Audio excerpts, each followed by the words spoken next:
La Casa del Constituyente, en Texcoco, Estado de México, tiene una presencia en la historia del país y en sus características arquitectónicas y ornamentales, que aún conserva.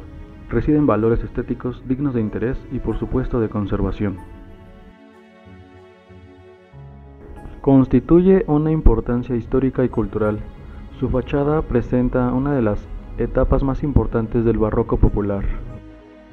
Esta es la Casa del Constituyente y se encuentra en Texcoco, en la calle Nezahualcóyotl.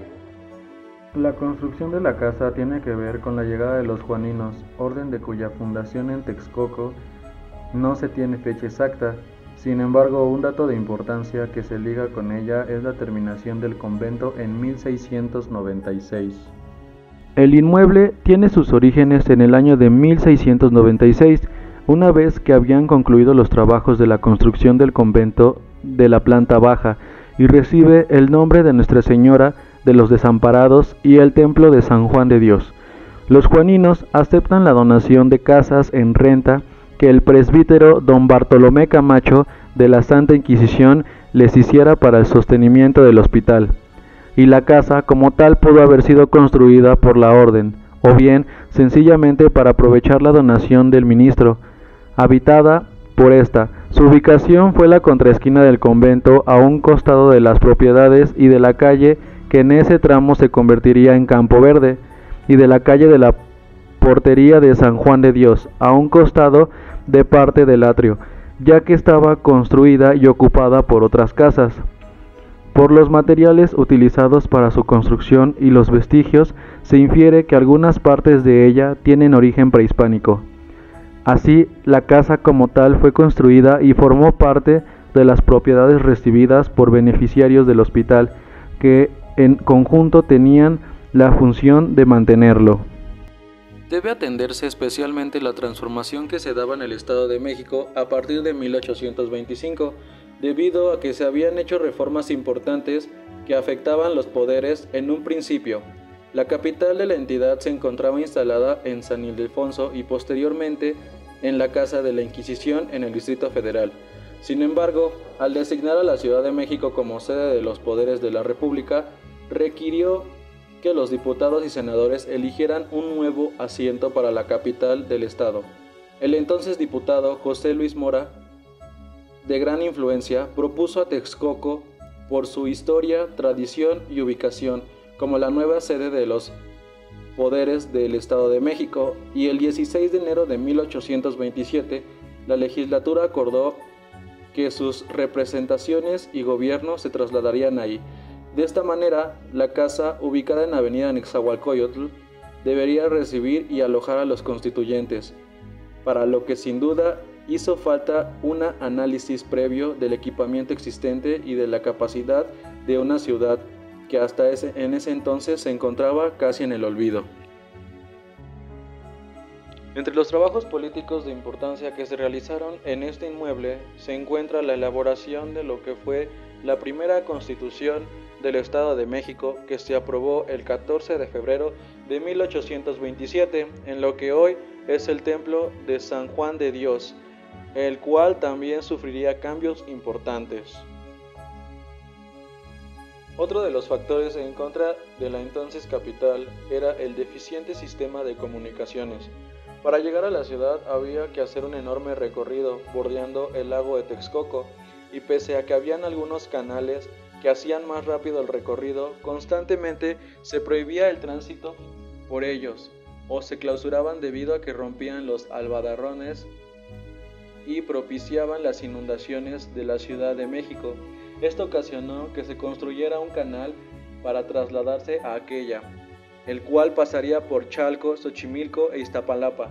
Además, aunque se inició la instalación de una fábrica de tabaco, aprovechando principalmente el monopolio que tenía el Estado y que le permitiría mayores ingresos entre 1824 y 1829, dejó de percibirlos, lo que perjudicó a la naciente capital. Los debates realizados en la Casa del Constituyente respecto de estos inconvenientes no menores reflejan las razones por las que Texcoco no fue más la cabecera del Estado de México.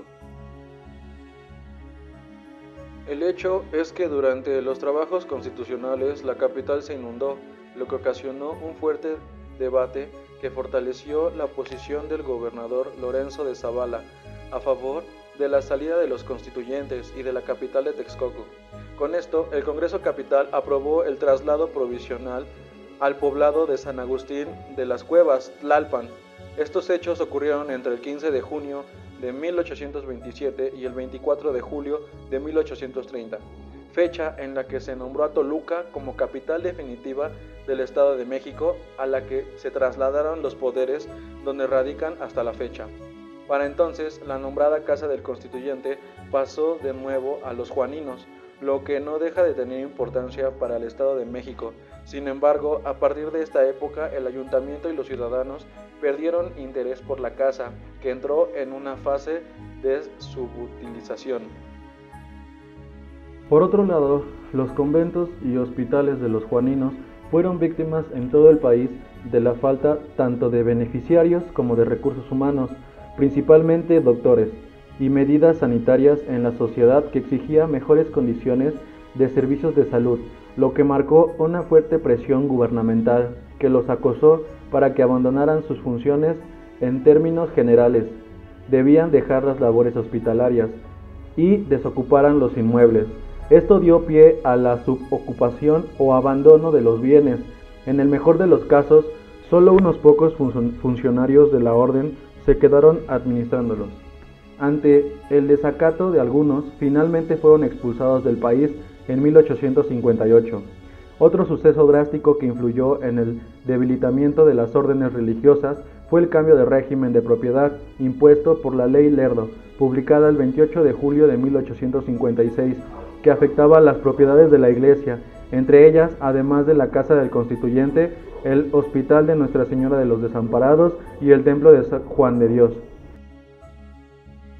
En un principio, la Casa del Constituyente, como muchas otras de Texcoco, fue adquirida por particulares mediante la presentación de testigos que aseguraban haberla arrendado. En este mismo caso, quedó el claustro del hospital e incluso el templo. Estos testimonios podrían ser falsos, ya que a los comparecientes no se les pedía mayor requisito. Es evidente que Miguel Uribe fue el primer propietario particular. Procedió de la misma manera con varias de las propiedades pertenecientes a los franciscanos, como la Cofradía de la Preciosa Sangre, pero sobre todo con la de los juaninos, a quienes le quitaría la portería de San Juan de Dios, el convento y el inmueble de Campo Verde.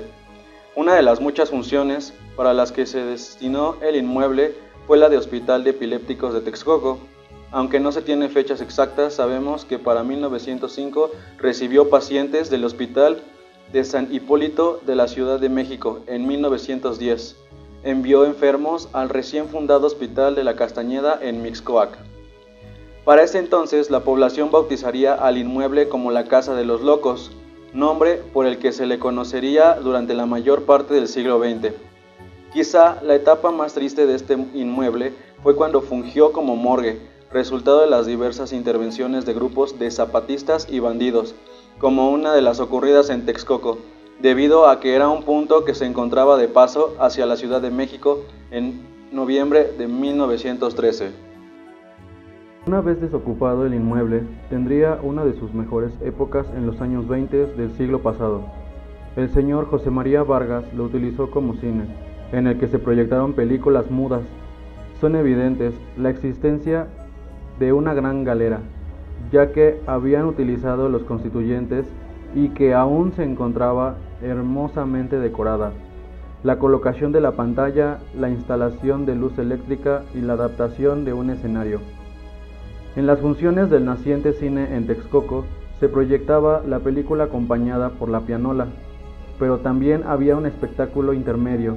Asimismo, los empresarios idearon estrategias para conseguir un mayor número de espectadores, ya que la sala en nuestra casa de estudio no era la única. Varias más se adaptaron en la ciudad y tenían que atraer a las funciones a vecinos de varios pueblos aledaños, que llegaban incluso desde Nopaltepec, Otumba, Teotihuacán, Acolman, Los Reyes y muchos más. La aparición de más cines en Texcoco ocasionó el cierre de algunos otros, entre los que se encuentra el de la Casa del Constituyente. Esto dejó paso para que se convirtiera en una tienda de las más tradicionales de esa época, la miscelánea El Faro, que ocupaba gran parte de la casa y tenía abundantes clientes, hasta que en 1938 se requirió para instalar ahí la primera escuela secundaria de Texcoco, que duraría pocos años en este lugar.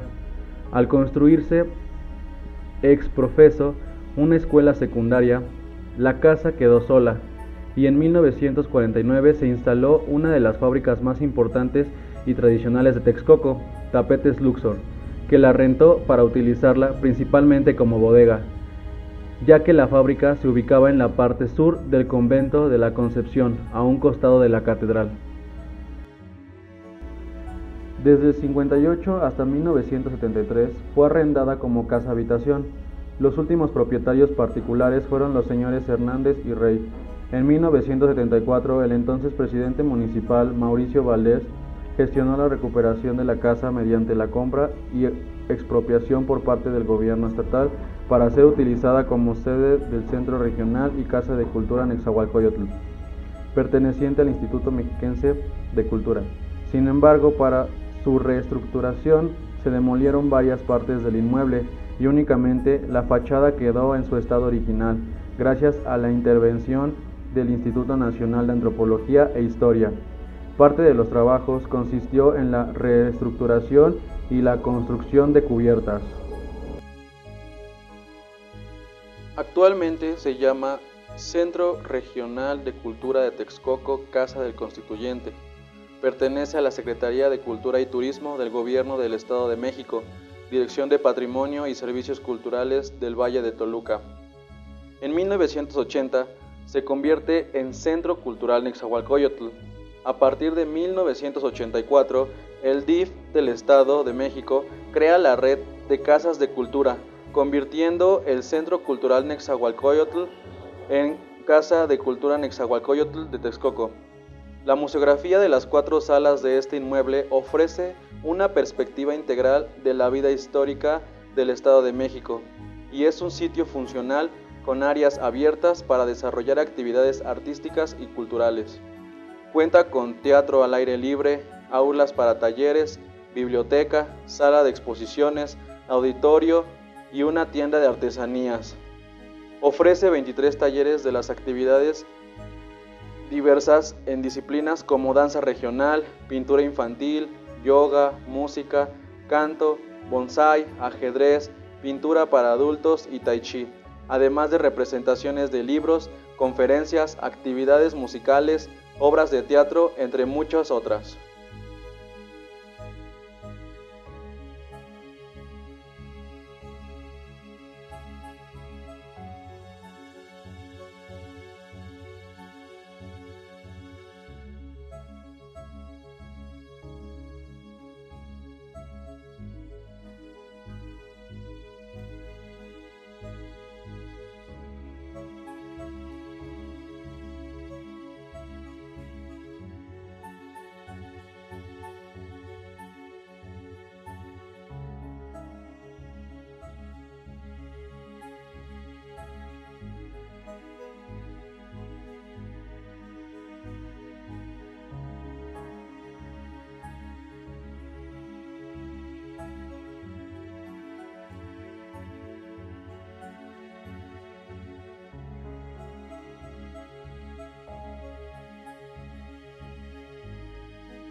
La Casa del Constituyente de Texcoco representa un símbolo clave en la historia política y cultural de México, al ser testigo de momentos cruciales en la conformación de la identidad nacional. Su relevancia radica en que alberga las memorias de las deliberaciones que dieron forma a una de las constituciones que han cimentado los principios democráticos y jurídicos del país. Conocer este lugar permite a los ciudadanos valorar el proceso histórico que condujo a la construcción del Estado moderno, así como reconocer el papel de Texcoco en el panorama político nacional. Además, fomenta un sentido de pertenencia y compromiso cívico, al conectar a las nuevas generaciones con su legado histórico y fortalecer su comprensión del desarrollo institucional de México. La Casa del Constituyente de Texcoco es considerada un patrimonio cultural, ya que representa un legado histórico de gran valor para México. Este tipo de patrimonio engloba no solo los bienes materiales, como edificios históricos, sino también el significado cultural y político asociado a ellos. La casa es un símbolo de la participación de Texcoco en eventos trascendentales como la elaboración de la Constitución de 1917, la cual marcó un hito en la historia del país al incorporar derechos sociales avanzados para su tiempo.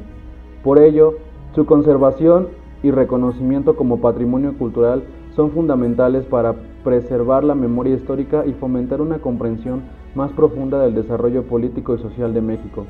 El estatus de patrimonio cultural también implica un compromiso con su cuidado, difusión y aprovechamiento como recurso educativo y turístico, permitiendo que las generaciones actuales y futuras conozcan y valoren su relevancia.